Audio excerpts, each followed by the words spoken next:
Magandang araw po ng Panginoon sa bawat isa. Amen? Happy Lord's Day po sa atin sa umagang ito. Nung nakaraang linggo po ay ang topic po natin is stand firm as a saint. Alala niyo po sa 1 Corinthians chapter 16 verses 13 to 14. At ngayon naman po last week is stand firm as a saint. At nag-focus po tayo doon sa unang-unang word, be watchful. Naalala niyo po?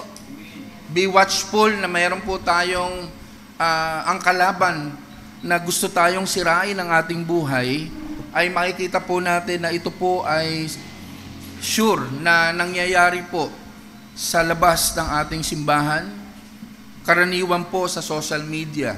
Tama po? Lahat po ng kasamaan, lahat po ng impluwensyang malayo sa Diyos ay natutunton at tinuturo po sa ating lahat, sa ating mga anak. Kaya nga po, salamat sa Panginoon dahil nakapag-umpisa na po ang pangangaral ng salita ng Diyos sa ating mga kabataan. Tunay nga na ang kalaban ng Panginoon, ang mga mundong makasalanang mga tao, impluwensya at kultura ay tunay nga na lumalaganap sa labas ng simbahan, sa loob ng simbahan, at syempre, sa loob ng ating mga sarili. At kaya nga po si Paul ay nagpatuloy sa kanyang pananalita para sa mga taga-Korinto. Ang topic po natin ngayon ay pareho pa rin, stand firm as a saint, magpakatatag bilang pinabanal ng Diyos. Pero nung last week, be watchful. Ngayon po, be faithful. Sabihin niyo po sa mga katabi niyo, be faithful. So, ang magiging focus po natin ay yung 1 Corinthians 16, 13 to 14. Sabi po doon, be watchful, stand firm in the faith, act like men, be strong, let all that you do be done in love.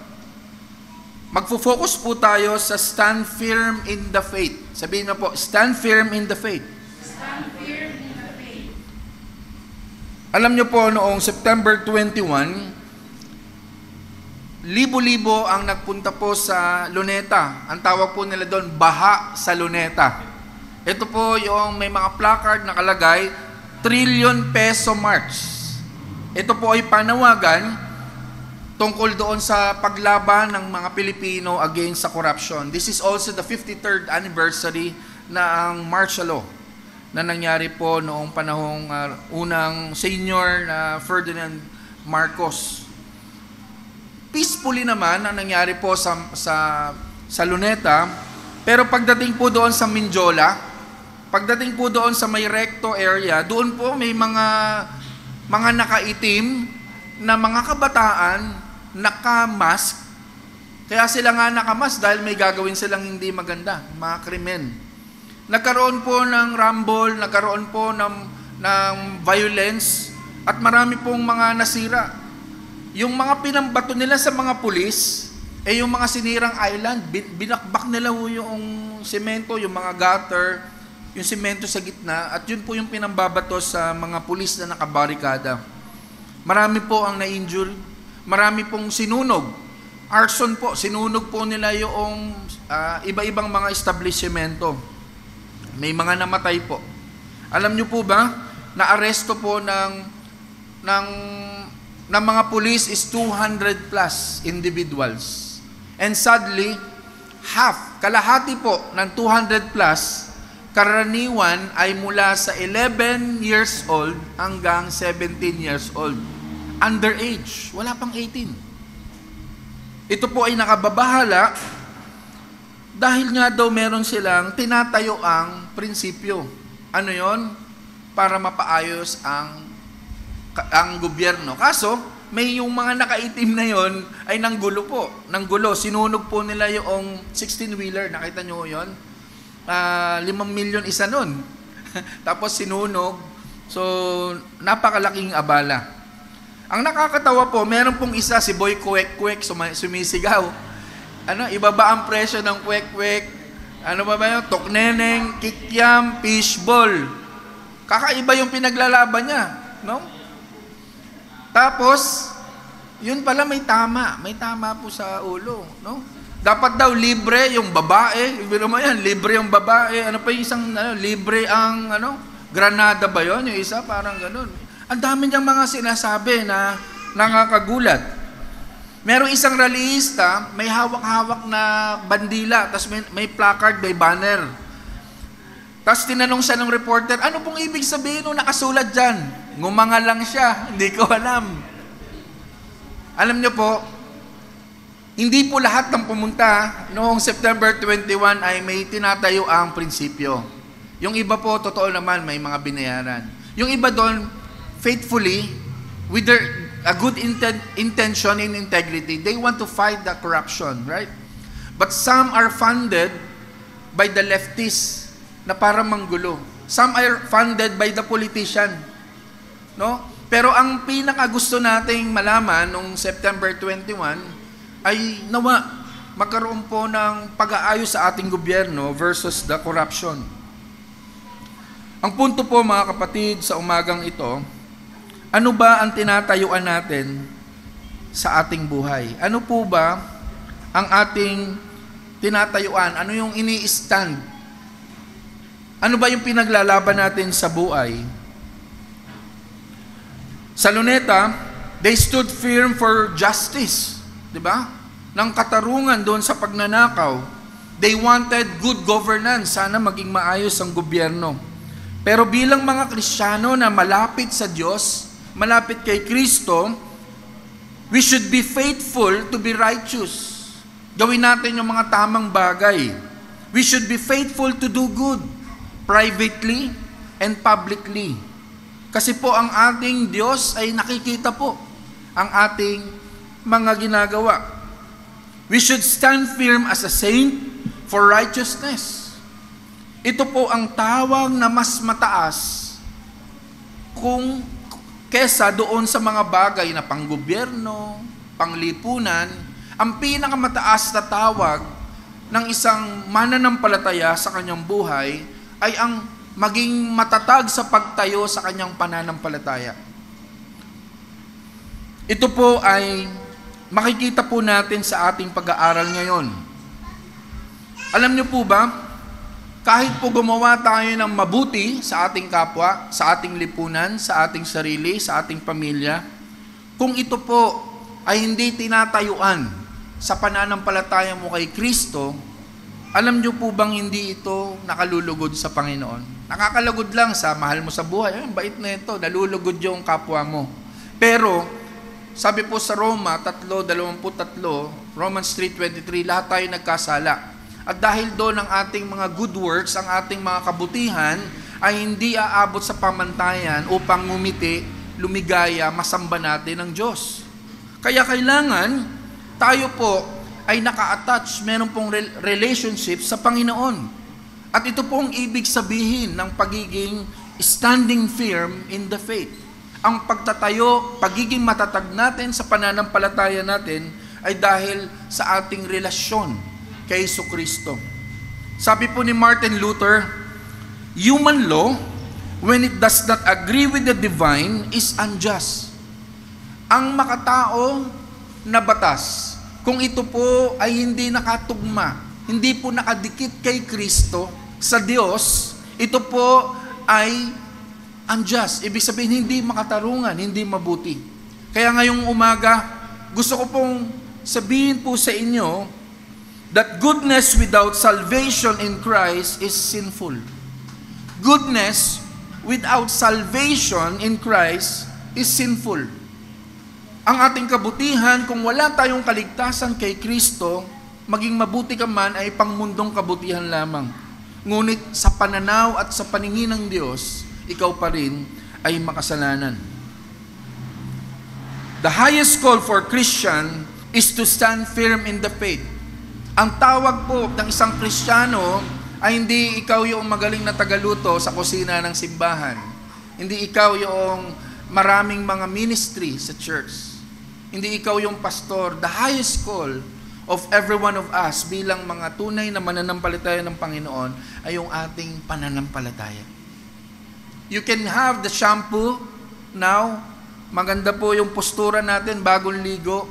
But without faith in your heart right now, baliwala po ang ating pagpupuri sa Panginoon. Parang po sa pag-aasawa, kung kayo ay nagmamahalan, in love si Terence at si Nika, no? But without God, the marriage will not work properly. Kaya nga po, napakahalaga sa umagang ito, bilang ano ang tinatayuan mo. Kung ikaw man ay magulang, ikaw ay nanay, ikaw ay tatay, ikaw ay kapatid, ikaw ay isang mananampalataya sa tahanan, sa trabaho, dapat meron kang relasyon kay Jesucristo.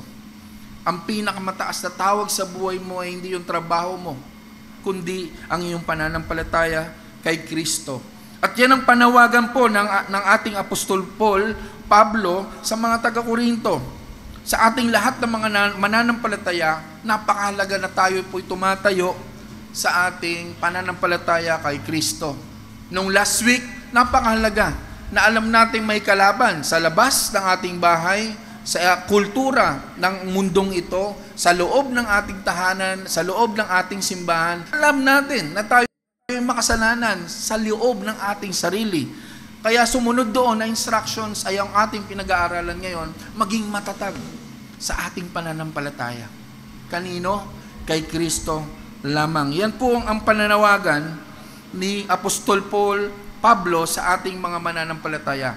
Now the question is, ano bang ibig sabihin ng word na stand firm? Ano po bang ibig sabihin ng salitang magpakatatag? Ano pong ibig sabihin? Sa Griego, ang stand firm ay steko. Pag sinabi pong steko, ibig sabihin literally, tumayo. Tumayo. No? Yun po. Pero hindi lang po ito basta tumatayo. Ibig sabihin may tinatayuan ka. Meron kang prinsipyo. Meron kang pananampalataya na pinaglalaban mo katulad ng mga relihista doon sa September 21. No? Pero in this context, bilang ikaw at ako ay nakay Kristo, ang pamilya mo, ang pagmamahalan mo ay nakay Kristo, dapat ang tinatayuan natin ay ating pananampalataya sa Panginoon. Ito daw po yung picture. Remember po, kapag ang pinag-uusapan natin, Corinthians, panahon po ito ng Roman Empire. Ito po, ang gusto ko pong ma-picture ninyo, na standing in the faith, yung picture po ng Roman soldier na nakatayo. Sa Inglaterra, meron po itong mga nagpipapapicture, yung King's Guard. Nakikita nyo po yun, yung hindi gumagalaw. Kahit nagpapapicture ka ng gano'n, hindi gumagalaw yun. No? Minsan ginagalaw-galaw na yung pero nakaganon pa rin. 'Di ba? Yun po yun. So ang ibig, yun po ay kahit nasa ilalim po ng araw, kahit po nagyeyelo, nakatayo po yung mga yun. So hindi lang po basta-basta tumatayo, ang ibig sabihin ng stand firm in the faith ay magpakatatag. Ano man ang nasa paligid, tayo po ay tumatayo sa salita ng Diyos. Paano tayo tatayo sa ating pananampalataya? Paano tayo magpapakatatag sa ating pananampalataya kay Kristo? Paano tayo mag-i-stand firm in the faith? Unang-una, kung kaya nyo pong isulat, be faithful to Jesus Christ. Sa umagang ito, kung ikaw at ako gusto mong magpakatatag bilang mananampalataya sa Panginoon, sikapin mo sa awa at pagkilos ng Panginoon sa iyong buhay na pangunahan mo ang iyong buhay kay Jesucristo lamang. Sabi po sa Philippians chapter 4, verse 1, "Therefore, my beloved brothers and sisters, whom I long to see, my joy and my crown," sabi ni Paul, "stand firm in the Lord. In this way, my beloved." Ito po isulat ni Apostol Pablo sa mga taga-Pilipos, na ang kanyang paalala ay magpakatatag tayo sa ating pananampalataya in the Lord, sa ating Panginoong Hesus lamang. Being faithful to Christ is the mark of a true believer.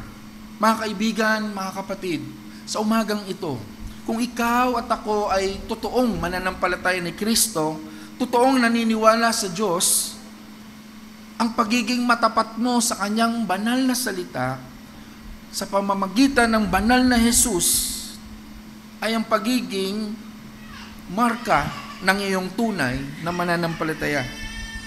Being faithful to Christ is the mark of a true believer.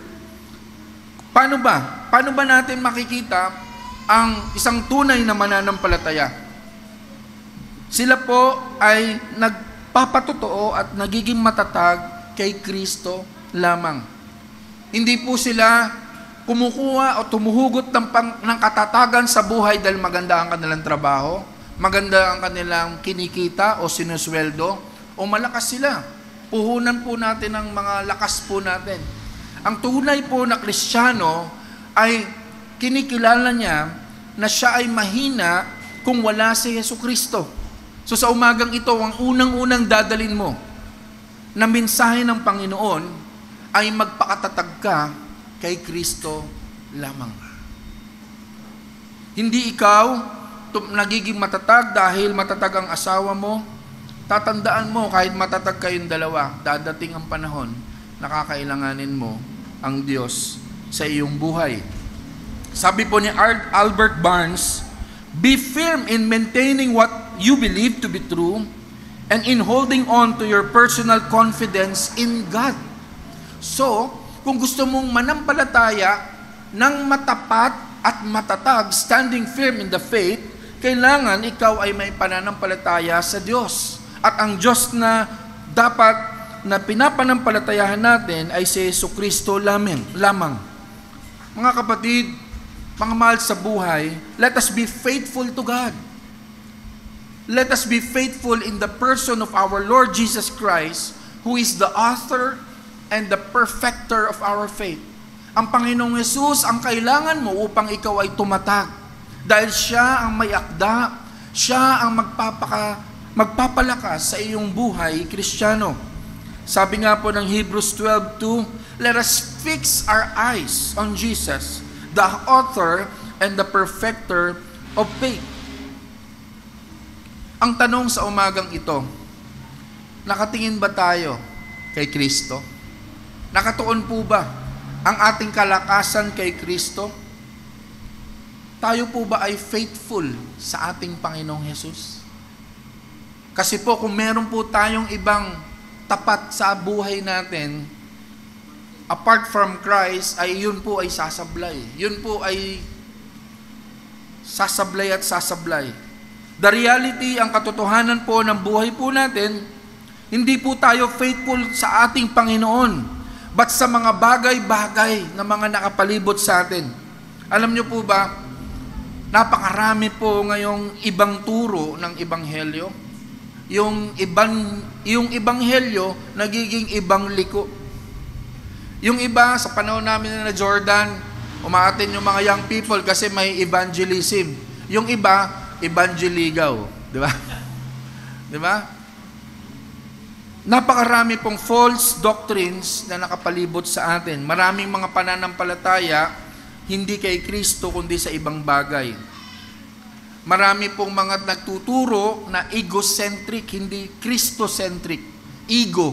Yung mga preaching po ng ibang mga churches ngayon ay more on kumbaga ini-inspire po ang mga uma-attend. Oh, sarap na mas pakiram. Walang masama po doon. Dahil totoo naman ang preaching ay nakakagaan ng ating pakiramdam. Ngunit ang pinakatotoong buod at pinakatotoong diwa ng salita ng Diyos na dapat nadidinig po natin ay nakasentro hindi sa atin kundi kay Kristo lamang at kay Kristo lagi. Dapat po nakasentro ang ating relationship sa ating Panginoon. Dapat po lagi lang tayo nakatingin kay Kristo, hindi sa kultura. Dapat kay Kristo, hindi sa karnalidad ng buhay po natin. Alam niyo po, kung tayo po ay hindi matatag kay Kristo, matatag tayo sa mga bagay-bagay, makikita natin, kaya napakarami po ng broken family ngayong mga panahon ngayon, ang tawag nga nila, new normal. Di ba po? Ang new normal daw, minsan, okay lang, okay na walang asawa, Okay lang na magkahiwalay. Okay lang naman na walang mga magulang. Ang mga biyanan tuloy ang tagapag-alaga ng mga anak. Totoo po yan. Yung biyanan hindi na gumraduate sa pag-aalaga, no? Dahil sa kapabayaan ng pamilya ng mga anak. Bakit?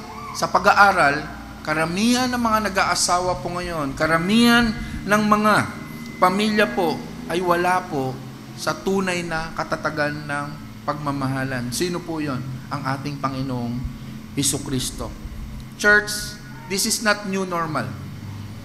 No, ang pamilyang wala kay Kristo ay abnormal. Ang pamilyang wala kay Kristo ay ang pamilyang hindi lalaban, magiging matatag sa bagyo ng buhay, pamilya. Alam niyo po ba, ang Panginoong Yesus lamang ang kalakasan ng pamilya po natin. Bakit? Christ is the rock. Ang Panginoong Yesus ang matibay na bato kung saan ang ating mga pamilya ay naka-found, no? Nakabaon yung ating pundasyon doon sa malaking bato, no? May kanta nga po na hymn, sabi po ng isang hymn, "My hope is built on nothing less than Jesus' blood and righteousness. I dare not trust the sweetest frame," yung ibang bagay, "but wholly lean on Jesus' name. On Christ the solid rock I stand, all other ground is sinking sand." Ito po'y kanta na ginawa upang ilagay si Kristo sa loob at labas, sa sentro ng pagmamahalan ng pamilya, upang ang pamilyang Kristiyano ay magpakatatag, hindi sa ibang bagay, kundi kay Kristo lamang. Christ is the rock. That is the foundation of the family. Mga kapatid, kung gusto mong magpakatatag sa pananampalataya, hindi lang ikaw, isama mo ang iyong asawa, isama mo ang iyong mga anak. Kaya nga last week po, nag-uusap po kami na mga kalalakihan. Salamat sa Panginoon dahil alam natin na pag hindi po natin dinala ang ating mga anak sa loob ng simbahan, ay sino po magtuturo? Sino po magtuturo kung sila po ay malayo sa Panginoon? Christ is the rock. He is the very foundation of our family. So let us stand firm as family in the faith only to Christ alone. Hindi lang po si Kristo ay isang malaking bato kung saan tayo po nakatayo. Christ is also the cornerstone. Ang Panginoon ay cornerstone in which the family holds together. Ano ngayon? Kung ang pamilya natin ay naka-found o nakatayo sa matibay na bato, gegewang-gewang naman, wala hong mga brace, walang kumakapit sa bawat parte ng tahanan. At ito po yung picture that Christ, hindi lang siya yung tinatayuan ng bahay, Christ is the cornerstone. Kaya po tumatayo po ito dahil may brace po ito. Yun po yung part ni Kristo. Hindi ka lang nakatayo sa matigas, tumatayo ka dahil matibay yung struktura ng bahay mo. Ang gusto ko pong sabihin, the family that is not having Christ in your life, parang wala hong mga brace yung mga bahay po natin. Para kayong ghost project. Alam niyo po ba yung ghost project? Isa pong malaking halimbawa po yan ng kawalan ng Kristo sa buhay. Akalain mo ba naman, talaga magkakrak, wala hong mga bakal. Minsan po nakikita natin, ganito lang po ito, plain lang. Kaya po tumatayo ang isang struktura dahil meron pong nasa loob. Ano po yun? May frame po yan, may mga bakal po yan. Ganun ka din bilang isang mananampalataya. If you want to stand firm in the Lord, merong dapat nasa loob na matatag sa iyo. Sino po yun? Ikaw ba? Hindi. Ang Panginoong Yesus lamang. So hindi ka lang tumatayo kay Jesus sa matatag na bato, Petras, di ba? Si Pedro, di ba? Yun, Petros siya, di ba? Petras yung malaking bato. No? Doon ka nakamuog. No? Ang mga ininyero po, ang mga district engineer, ay alam nila kung saan po at gaano kalalim yung pundasyon na huhukayin para yung kanilang mga project ay hindi po basta-basta mabubuwal. At yung pinakamatigas na yun daw po si Kristo.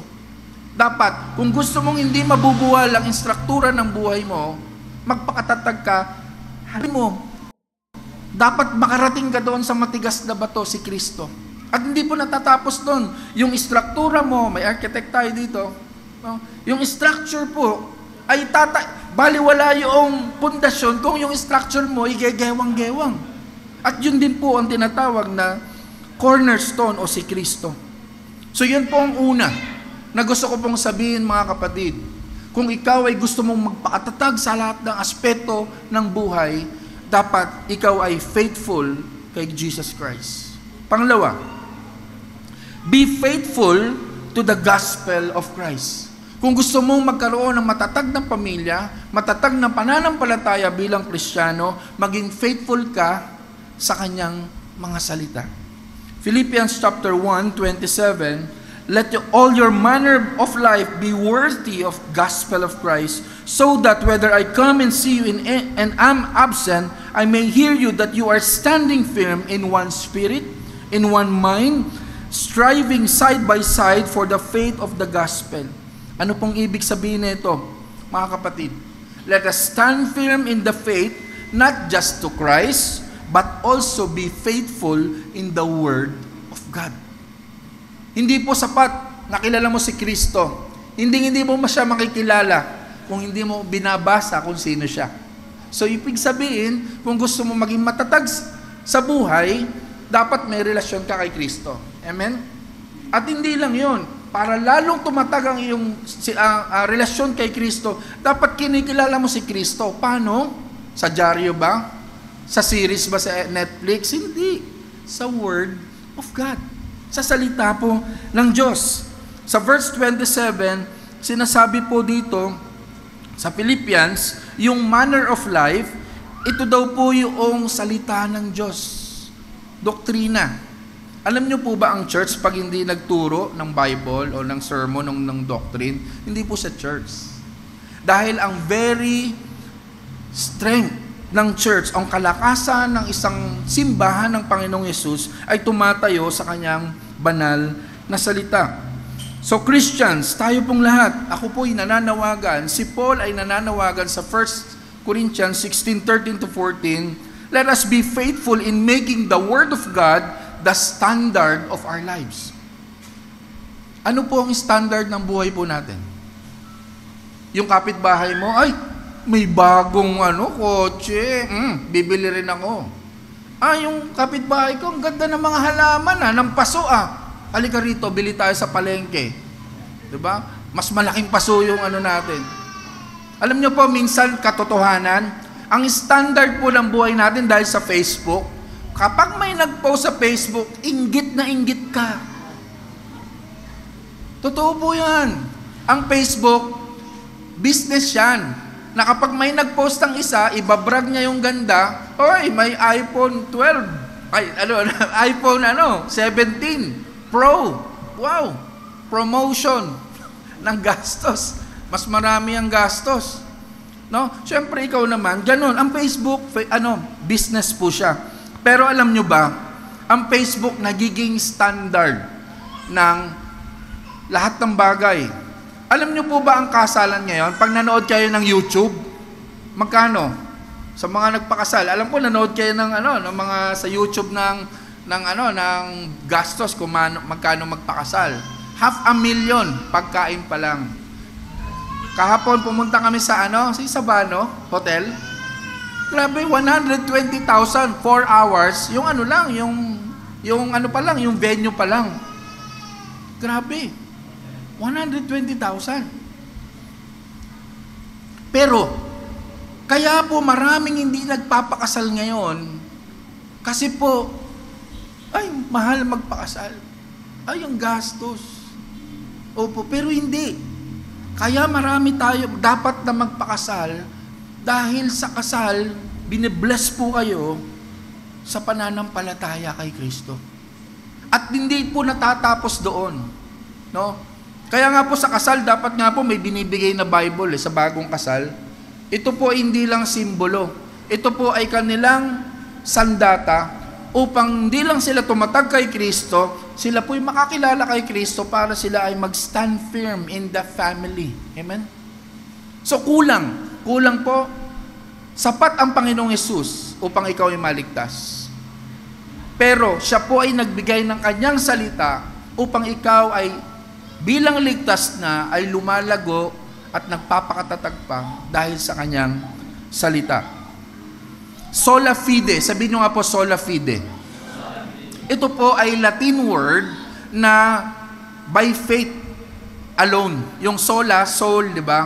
By faith alone. Ang ibig sabihin po niyan ay sa pananampalataya lamang. Ito po ang tinatayuan ng bawat totoong simbahan. From the history of the ancient world, yung mga Kristiyano noon mula po sa mga apostol hanggang sa ating ngayon, ang tinatawag po doon ay yung we are saved by faith. At yung faith na yon ay hindi lang basta-basta na sinabi sa'yo, manampalataya ka kay Kristo. Ang faith po na yon, kailangan mong mabasa sa salita ng Diyos. Amen po? The faith that we profess in Christ is founded and grounded in the very Word of God. Mga kapatid, ang ating pananampalataya ay kay Kristo base sa pananampalataya natin sa salita ni Kristo. Malinaw po? Our faith in Christ shall not fail because His very word will last forever. Mga kapatid, kung bakit tayo nagpapakatatag kay Kristo, dahil po sa Kanyang salita. At dahil sa Kanyang salita, tayo po ay pinatatatag ng ating Panginoon. Ang Kanyang salita ay hindi nagbabago, hindi nagmamaliw. Ang Kanyang pangako ay hindi po napapako. So being faithful to the gospel of Jesus Christ is the mark of a true believer. Kanina, ang pagiging tapat mo, pagiging tapat ko kay Kristo ay marka na ikaw ay tunay na mananampalataya. Pangalawang marka, kung ikaw ay may pananampalataya at ang pananampalataya mo ay meron kang kasiyahan, inaaral mo ang salita ng Diyos, ay isa rin po itong marka ng isang tunay na mananampalataya. We are standing firm in the word of the Lord.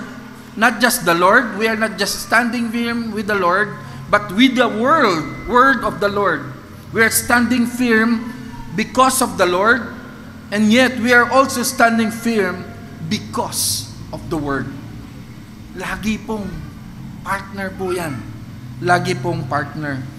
Ang ganda po ng translation ng steko ng Greek word na stand firm na ginamit po ng New King James Version. Basahin ko po. Sabi, 1 Corinthians 16:13, watch, stand fast. Hindi stand firm yung ginamit, pero stand firm. Stand fast. Ano po yung fast? Mabilis? Pwede pong mabilis, pero yung sinasabi dito, stand fast to stay.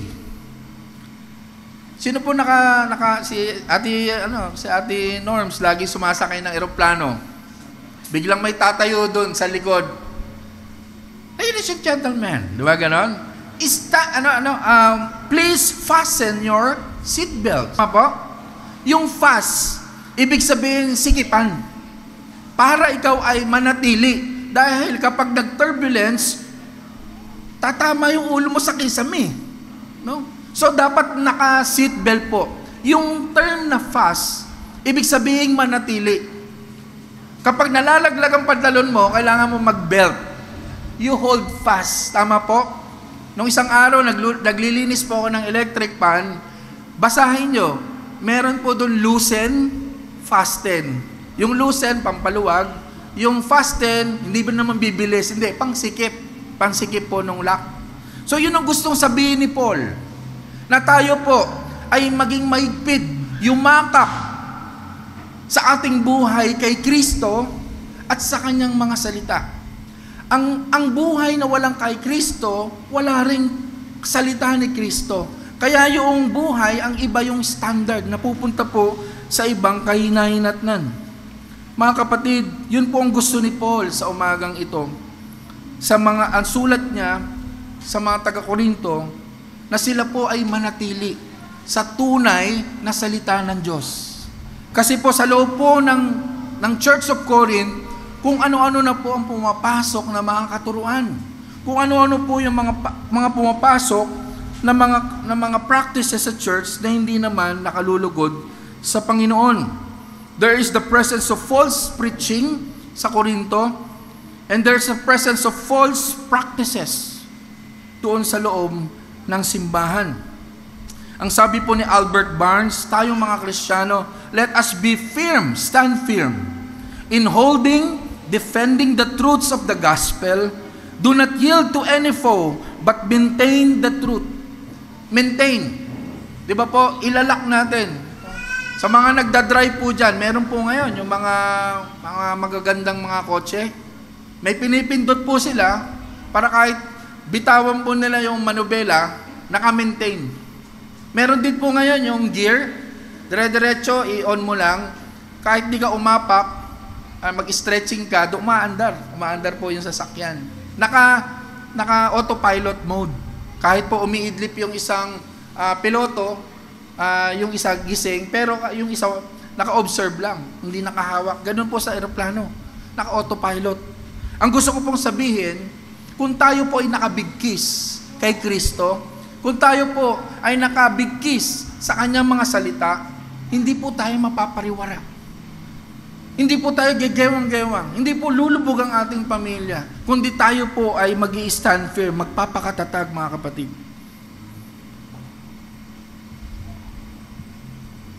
We are standing firm in the faith kung tayo po ay na kay Kristo at nasa salita ni Kristo. Ang tanong ko ngayon, are we faithful sa Facebook o sa faithbook? Tapat po ba tayo sa Facebook? Marami ba tayong oras sa Facebook o sa faithbook, sa Bible, faithbook? Yan po ang gusto kong sabihin. Kasi kung binubuhos po natin ang oras natin sa social media, ay may dadivert po ang ating buhay kay Kristo, may dadivert po, mailalayo po ang ating buhay sa salita ng ating Panginoon.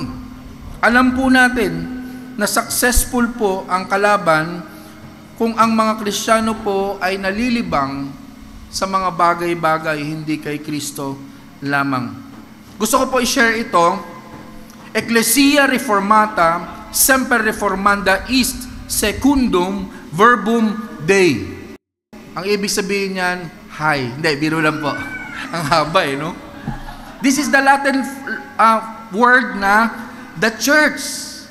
Reform, binago ng Diyos, always being reformed according to the Word of God. Ang iglesia ni Kristo, binago ng Panginoon sa pamamagitan ng kanyang salita, ay patuloy na nagbabago. Nagpapakatatag sa kanyang pagtayo, sa kanyang pananampalataya. Hindi sa testimony, hindi sa kultura, hindi sa kasiyahan, hindi sa sarap ng niluluto natin every Sunday. Tumatayo po ang pananampalataya ng Panginoong Hesus, dati sa ating Panginoon, sa simbahang ito, dahil po kay Kristo at sa kanyang mga salita. So, kung gusto po nating maging matatag ang simbahang ito, mga kapatid, maging faithful po tayo kay Kristo, maging faithful o maging matatag po tayo sa kanyang mga salita. Napakahalaga po ng mga katotohanan ito at paalala.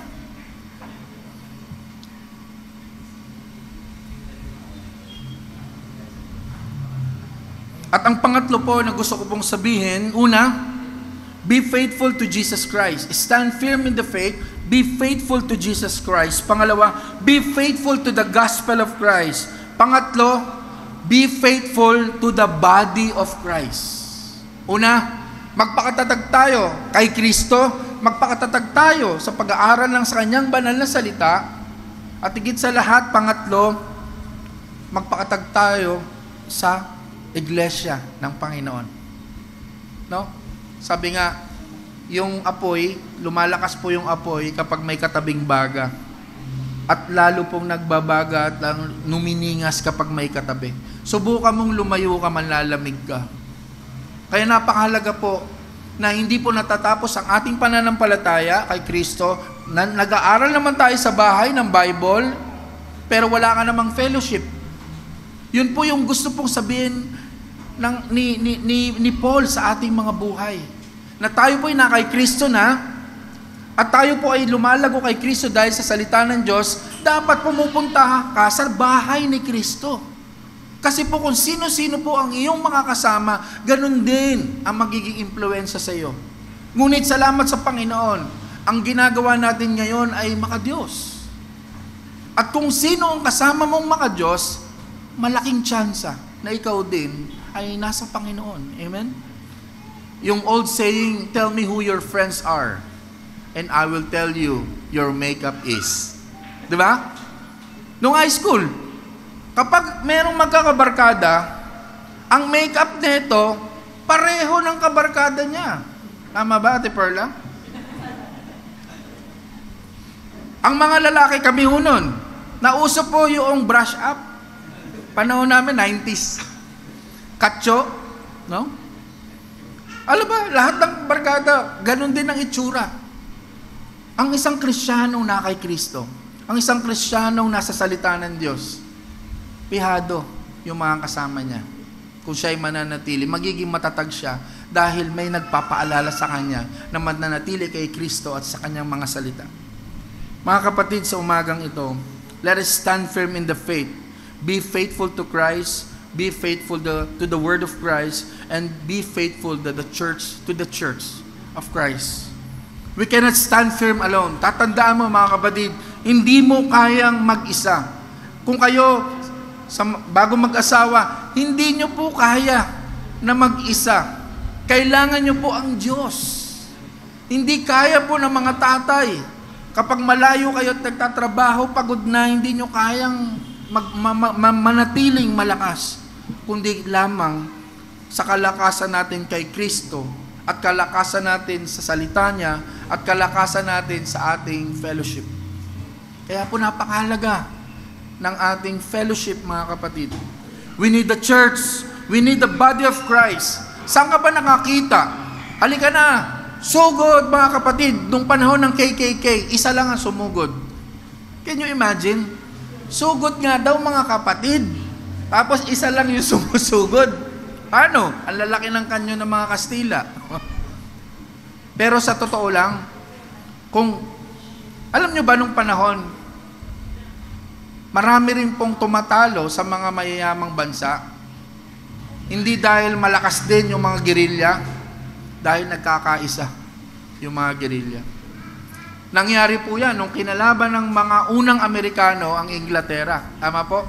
Sa US, bago po mag-50 states yan, ay nagkaroon muna ng yung England, nandiyon, colony po yan. Pero yung mga gerilya, na mga nandoon ay nagkaisa, kaya po naging United States po yan, mga kapatid.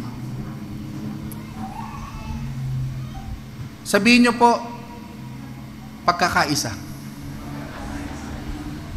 Nagkakaisa tayo kay Kristo, nagkakaisa tayo sa kanyang salita, nagkakaisa tayo bilang mga buhay na mga mananampalataya.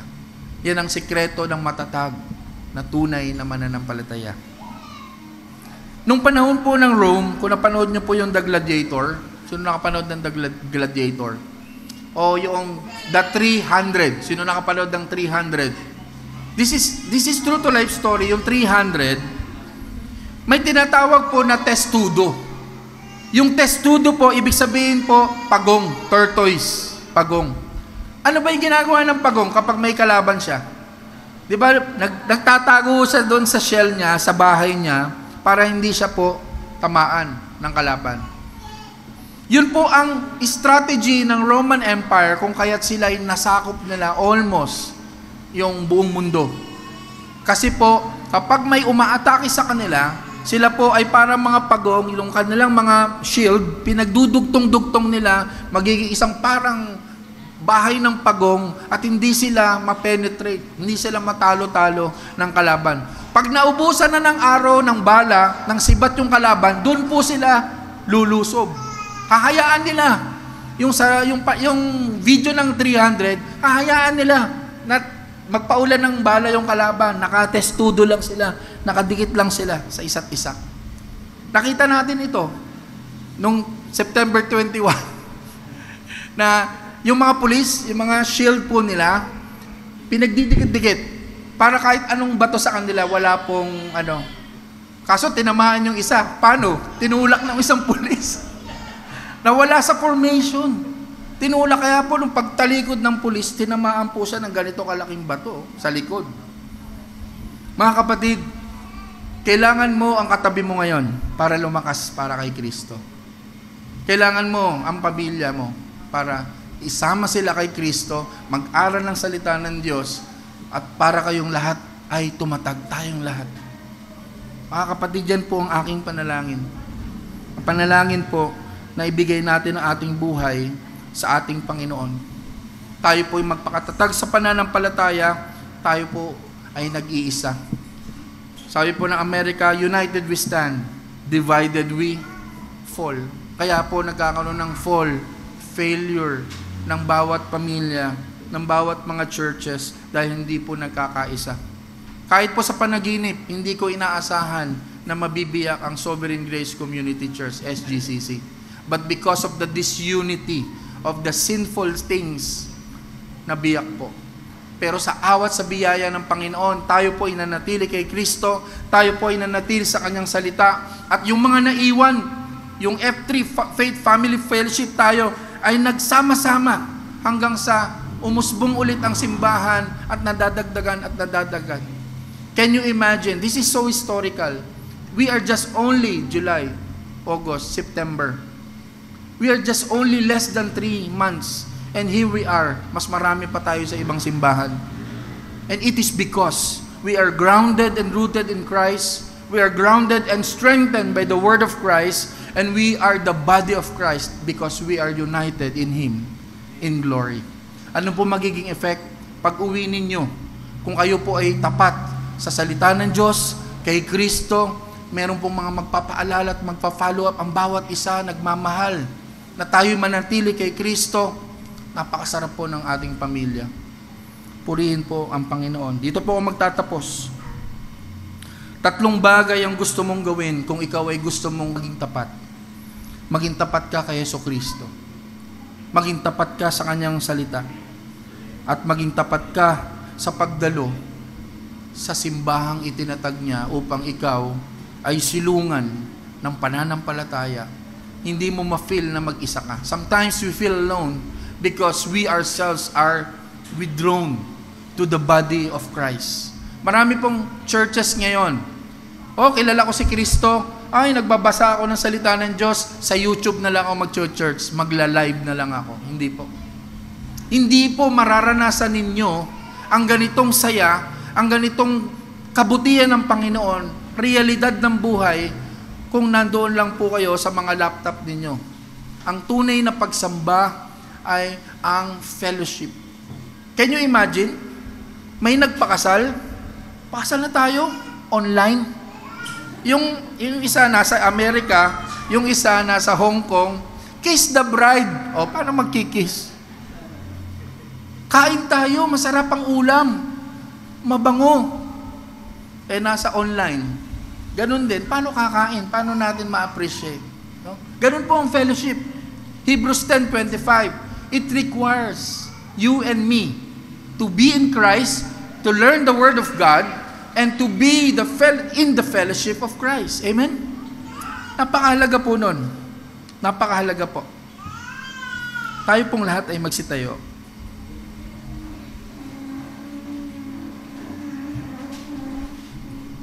Napaka-imposible, mga kapatid, na tayo po'y magpakatatag sa Panginoong Hesus. Napaka-imposibleng magbasa ka ng Biblia. Christian nga hindi pa nagbabasa ng Biblia. Napaka-imposible pong mag-church tayo kung wala po tayong relasyon sa Panginoon. Sabi ni George Whitefield, sa mga nagtatangka, marami kasing nagtatangka nung araw. Si George Whitefield po ay ang mentor ni Charles Spurgeon. Kung si Charles Spurgeon po ang pinaka-greatest, best, pinakamagaling na preacher, the chief, the prince of preaching, kinikilala ni Charles Spurgeon, ito si George Whitefield na chief of preacher. Ang sabi niya, ano? Kaya mong pumunta sa langit sa pamamagitan ng sariling gawa mo? Parang gusto mong pumunta sa buwan. Parang gusto mong akyatin ng buwan na meron kang tali na buhangin. Mga kapatid, imposibleng pumunta sa buwan ng isang tao kung walang spaceship. Tama po? Nung panahon nila, 16th century, wala pang spaceship. Wala lahat. Kaya sa kanila, imposible ang makarating sa buwan ang tao. Parang ganun sa kaligtasan. Parang ganun sa katatagan sa ating pananampalataya. Imposible tayo maging matapat kung tayo po ay wala kay Kristo. Para daw tayo nakakapit, aakyatin mo yung buwan sa tali ng buhangin. Christians, kamamatay lang po ni Charlie Kirk, tama? May sumunod nung isang araw, September 25 sa Amerika, si Voddie Baucham. Ang pinakamahalaga sa lahat, pag sinabing stand firm in the faith, malaman mo at malaman ko na ang buhay mo ay may nakatalagang panahon upang mamatay. Sabi po sa Hebreo, minsan nang nakatalaga ang taong mabuhay at siya din po ay mamamatay. At ibig sabihin ng standing firm in the faith ay ang iyong pagkakaroon ng relasyon kay Jesucristo.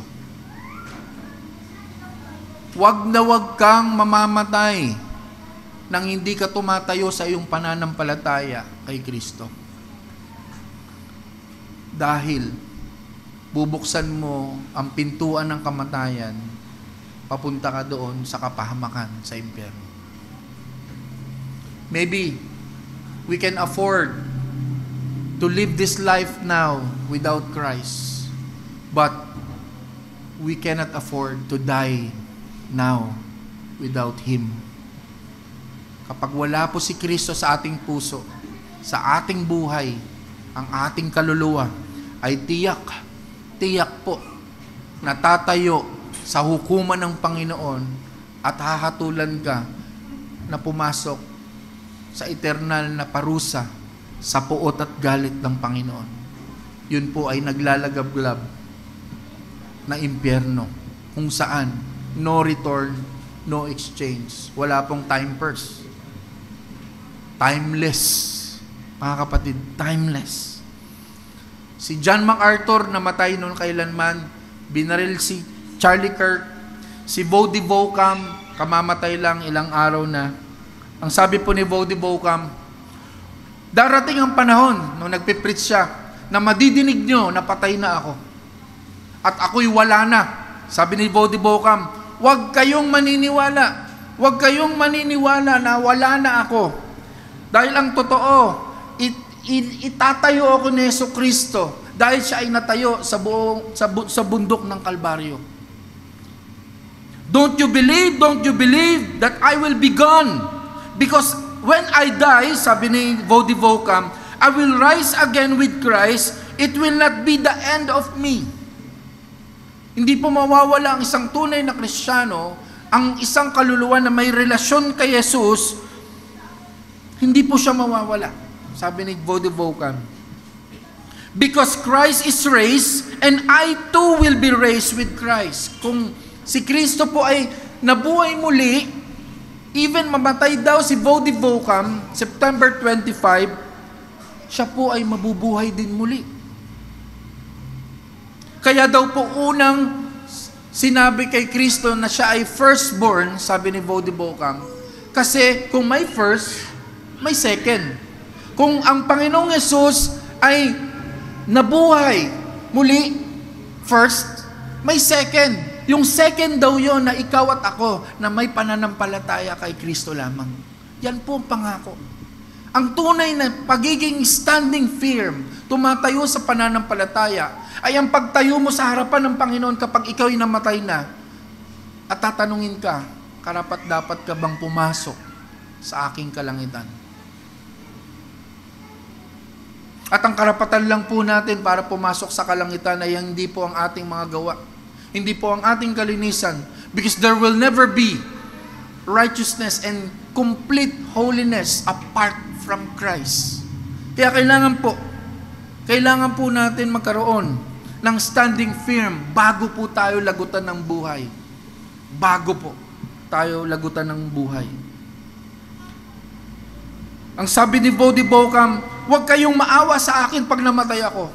Huwag kayong maawa sa akin. Maawa kayo doon sa mga taong walang Kristo sa buhay. Dahil for sure, ang mga taong walang Kristo sa buhay ay tatayo doon sa harapan ng Panginoon at sila po ay paparusahan. Yun ang kaawaan. Ngunit tayo, ikaw at ako na kay Kristo, tayo po ay magkakaroon ng buhay na walang hanggan.